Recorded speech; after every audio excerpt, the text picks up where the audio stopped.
do you think that was? Who was that? Who did say that? I couldn't quite tell on the broadcast who that was.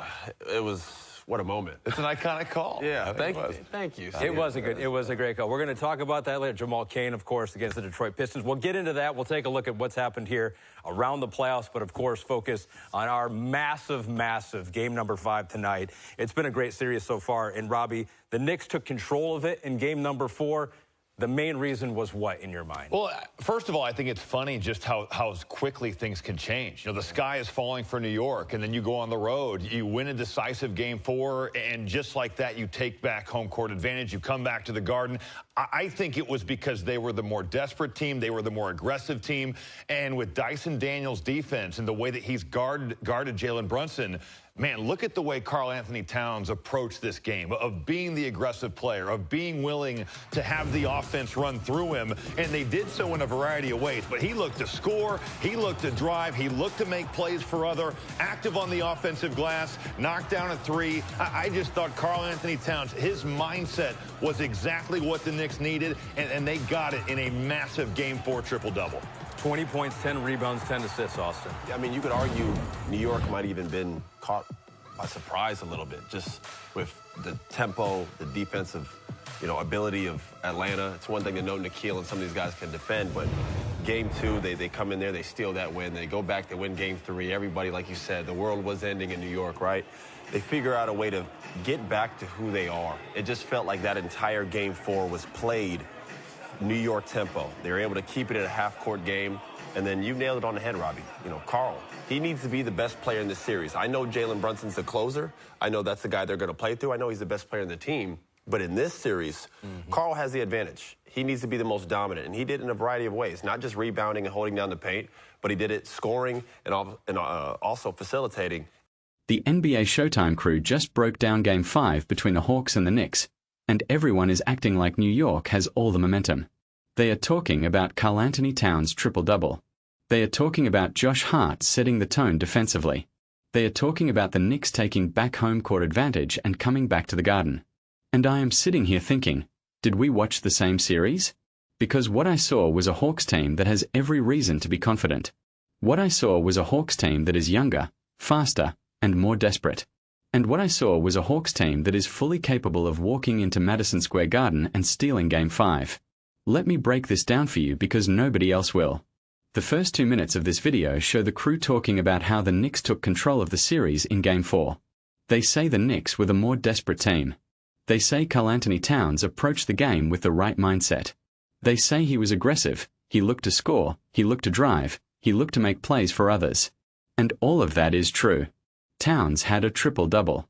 He was fantastic. But here is what the crew is not saying. The Hawks shot 10 for 41 from 3 in Game 4.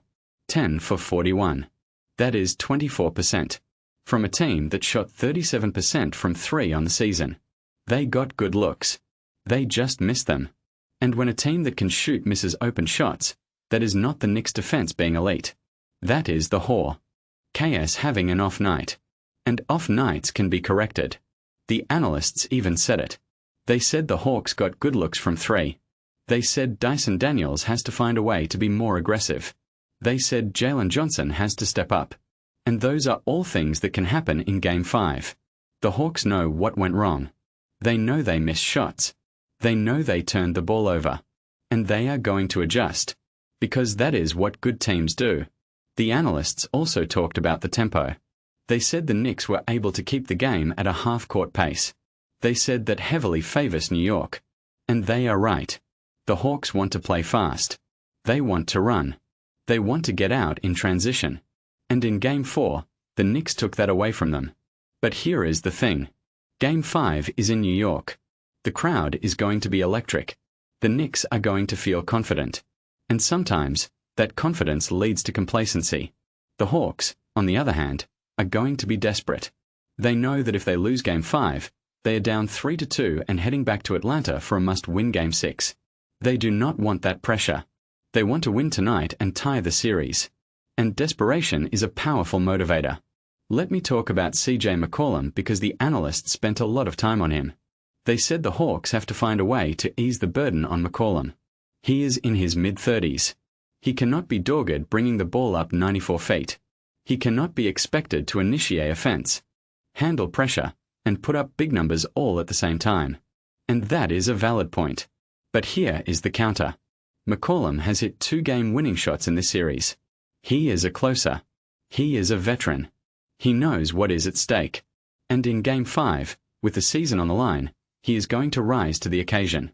The analysts also talked about Dyson Daniels. They said he has to be more aggressive. The Knicks are hiding Jalen Brunson on him. They put Brunson on Daniels to hide him on defense. And Daniels has to make them pay. He has to attack Brunson's feet. He has to drive. He does not even have to score. He just has to get into the paint, collapse the defense, and kick it out to open shooters. He is quick. He has the capability. He has done it all season long. And in Game 5, he is going to do it again. The analysts also mentioned Jonathan Kuminga. They said he is a tough cover for the Knicks. He has championship experience from his time in Golden State. He is athletic. He can score. And he has been playing well off the bench. In Game 5, I expect Kuminga to have a big game. I expect him to attack the rim. I expect him to draw fouls. I expect him to be the spark that the Hawks need. Now let me talk about the Knicks' defense. The analysts praised Josh Hart and OG Anunoby for setting the tone. And they deserve credit. Hart was flying around. He was guarding everyone. He was a game changer. But here is the problem. That level of intensity is hard to sustain.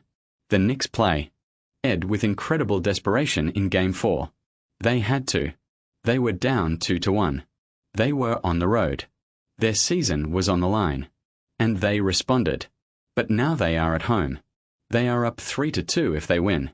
The desperation is not the same. And if the Knicks come out with even 10% less intensity, the Hawks are going to jump on them. The analysts also talked about the Knicks bench. They said Mike Brown deserves credit for handling the Mikal Bridges situation. He started Bridges. Bridges was efficient. But then he did not play him much in the second half. Instead, he went with Deuce McBride, Jose Alvarado, and Jordan Clarkson. And those guys were impactful. But here is the thing. The Hawks have seen that now. They know what the Knicks are going to do. They know that McBride and Alvarado and Clarkson are going to come in and play physical defense. And they are going to be ready for it. They are going to attack those guys. They are going to make them work on defense. They are going to try to get them in foul trouble. And if the Knicks bench gets into foul trouble, the Knicks are in trouble. Because the Knicks do not have a lot of depth behind those guys. The analysts also mentioned that the Hawks need to make this a high-pace game. They need to push the ball. They need to get easy buckets in transition. And they are capable of doing that. Jalen Johnson can rebound and push. Dyson Daniels can rebound and push. Kuminga can rebound and push. The Hawks have athletes. They have speed. And if they can get out and run, they can put pressure on the Knicks' defense in ways that the Knicks have not seen in this series. So here is how I see Game 5 playing out. The Knicks come out confident. The crowd is loud. The first few minutes go back and forth. Then the Hawks settle in. They start running. They start attacking. CJ McCollum hits a few tough shots. Dyson Daniels gets into the paint and kicks it out to open shooters. This time, the Hawks make their threes. Jonathan Kuminga comes off the bench and provides a spark. The Hawks take a lead into halftime. In the second half, the Knicks try to fight back. Karl-Anthony Towns tries to take over. Jalen Brunson tries to close. But the Hawks are too fast. They are too desperate. They are too young. And they are too hungry. The Hawks win Game 5 by 6 to 8 points. They tie the series at 2-2. And suddenly, all the pressure is back on the Knicks. Suddenly, the Hawks have all the momentum. Suddenly, the series shifts back to Atlanta for Game 6 with the Hawks having a chance to close it out at home. That is not a prediction. That is a warning. The Knicks are not safe.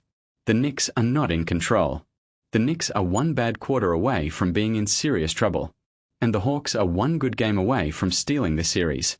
Subscribe to the channel if you want real playoff analysis. Not the hype. Not the easy narrative. Not the team with the bigger market getting all the love. Just the truth about who is actually playing well and who is about to get exposed. And comment below. Do the Hawks win Game 5 or am I crazy? I read every single comment.